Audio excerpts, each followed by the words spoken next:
ഓഫീസിലിരുന്നപ്പോഴാണ് snow start ചെയ്തത് കണ്ടത്. സ്റ്റോക്ക്ഹോമിൽ ഇന്ന് സ്നോ പ്രഡിക്റ്റ് ചെയ്തിരുന്നു കേട്ടോ. തിരിച്ച് ഹോഗ്ദാലിന് എത്തിയപ്പോഴേക്കും ഇതാണ് ഹോഗ്ദാലിൻ്റെ അവസ്ഥ കേട്ടോ. ഉച്ചയായപ്പോഴേക്കും ഈ അവസ്ഥയായി കഴിഞ്ഞിരിക്കുന്നു. പിന്നെ മഞ്ഞ് നമ്മുടെ ഒരു വീക്ക്നെസ് ആയതുകൊണ്ട് അവിടെ നിന്ന് കുറച്ച് വീഡിയോ ഒക്കെ എടുത്ത് മഞ്ഞെല്ലാം കയ്യിലെടുത്ത് എത്ര കണ്ടാലും മതിയാവില്ല എന്നീ മഞ്ഞ്. അതൊക്കെ ഒന്ന് കുറച്ച് നേരം അവിടെ നിന്ന് വീക്ഷിച്ച് പതിയെ വീട്ടിലേക്ക് നടന്നു കേട്ടോ. അപ്പോഴേക്കും മഞ്ഞ് ഇത്രയധികം ആയി കഴിഞ്ഞിരിക്കുന്നു.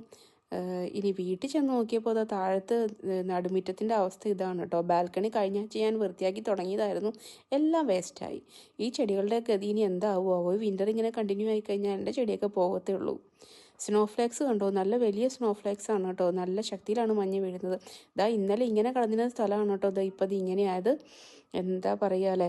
ഇനി അടുത്ത ആഴ്ച എല്ലാം ശരിയാവും, സ്പ്രിങ് സ്റ്റാർട്ട് ചെയ്യും എന്നുള്ള വിശ്വാസത്തിലാണ് ഞങ്ങൾ. അപ്പുറത്തെ ബാൽക്കണിയെല്ലാം അവരെല്ലാം ക്ലീൻ ചെയ്തതായിരുന്നു. എല്ലാത്തിൻ്റെ അവസ്ഥ ഇപ്പം ഇതായി.